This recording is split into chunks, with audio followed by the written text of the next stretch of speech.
Today, we're going to talk about who makes more, an NFL quarterback or a rock star coder.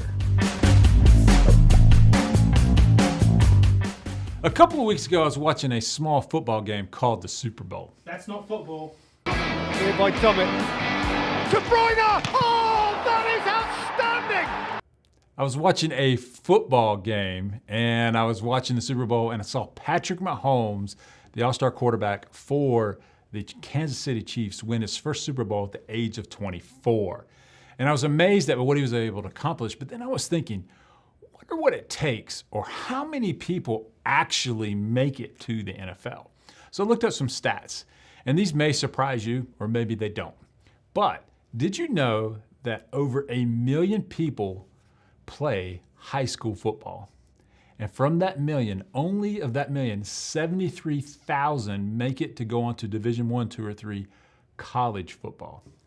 And then from that 73,000 any one given year, only 16,000 of those are available or eligible for the NFL draft, and only 256 people are actually drafted in any one given year.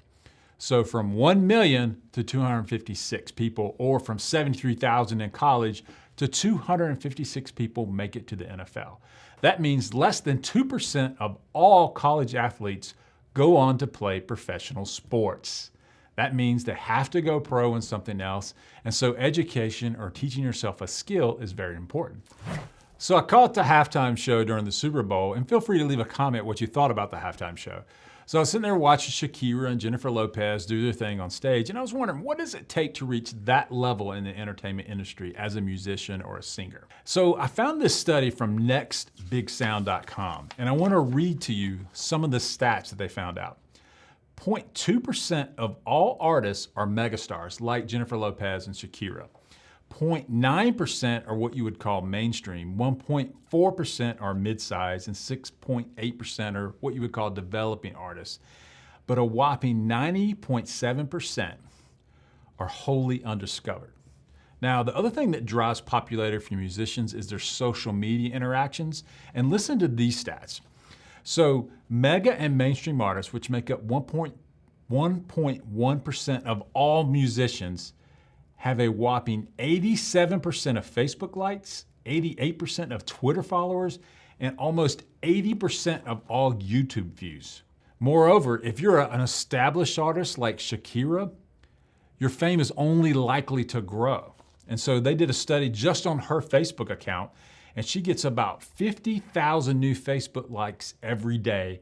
Most musicians gain less than one. So it's very hard to break out and break into the industry because the established stars are already sucking up a lot of the oxygen. So as you know, we're proponents of learning how to code and how coding can lead to a very rewarding career. And it got me thinking, what's it like when you compare coding to entertainment and NFL jobs? Well, think about this. In 2020, according to a study done, this year there'll be 424,000 new software jobs this year in the US alone. Compare that to 256 NFL jobs. The opportunities dwarf anything that you can do in almost any other industry.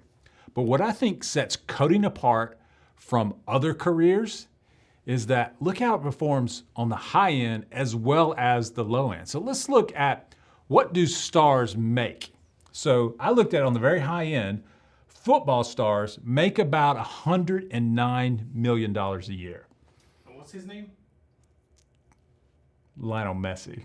And who's next on that list? Ronaldo. Here by Dummett. De Bruyne! Oh, that is outstanding! So Taylor Swift, lover or hater, made $190 million in 2019. And you're thinking, wow, that's a lot of money, and it is.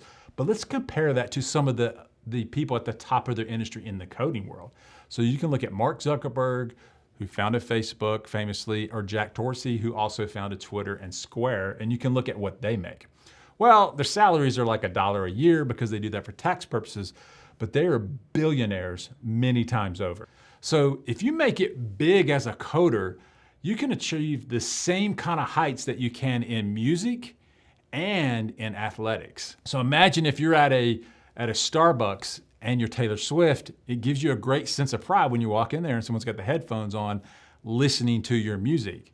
But I can imagine the same sense of pride comes to Jack Dorsey, who walks into a Starbucks and he sees every one of them on Twitter. So think about that. You can have the same types of aspirational goals that you do with music and athletes. But what happens if you don't make it? What if you're kind of like a run-of-the-mill or not a great musician? What does that life look like? Bravo! It was wonderful, Bunny. Want to try another take? Well, I don't see why. That seemed perfect to me. What if you make it as a run-of-the-mill software developer? Say a full-stack software developer doing ASP.NET and C#, working for, a not well-known company, working on an inventory control system. What does that look like? Well, usually it looks like $100K, 4 weeks of vacation, 401K, and an employer match. Compare that to a musician working in dive bars. But also, rockstar coders can make as much as 5 times that. And these are people that aren't Jack Dorsey, they're not Mark Zuckerberg. They're people that you'll never hear about, but they either founded a company that's gained some traction in the industry, or they're working for one of these name brand companies, but they're compensated exceptionally well. At the low end, you're making $100K with a very nice life.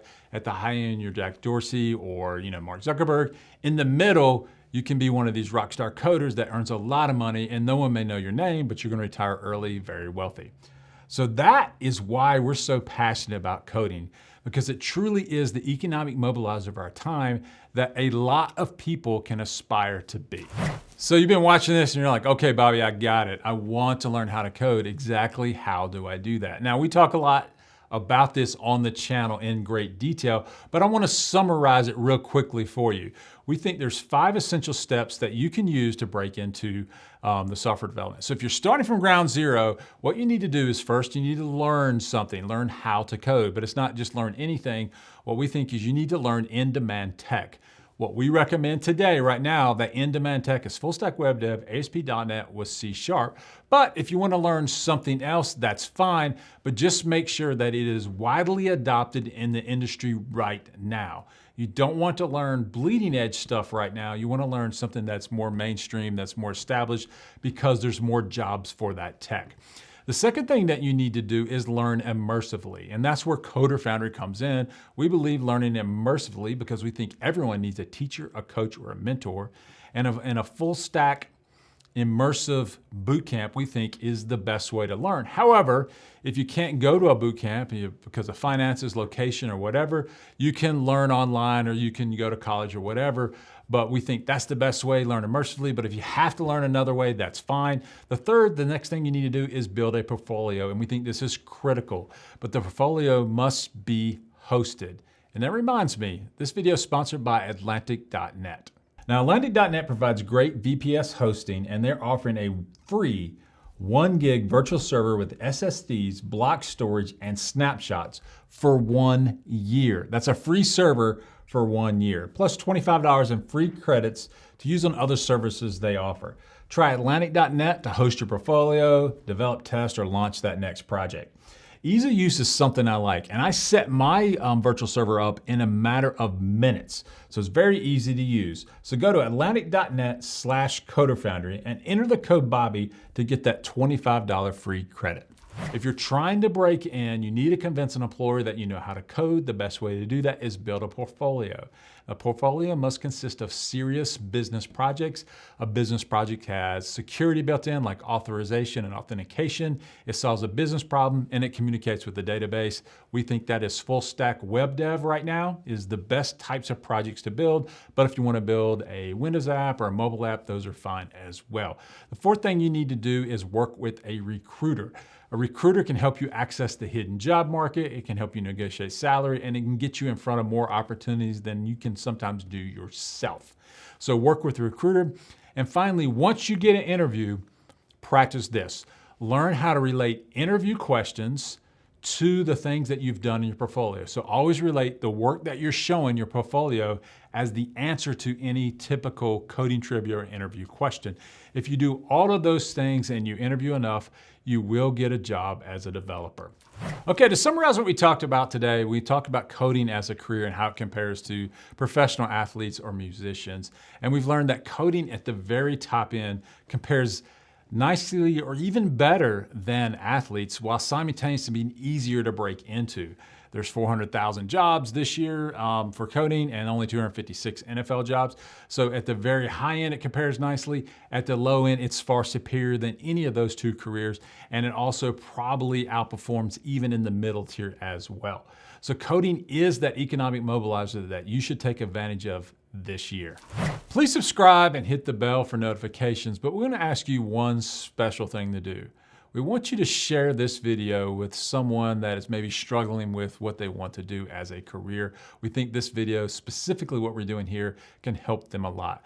So please do me a favor, share this with a friend or a loved one or the person sitting beside you in Starbucks. Well, I hope that helps. Good luck and keep coding.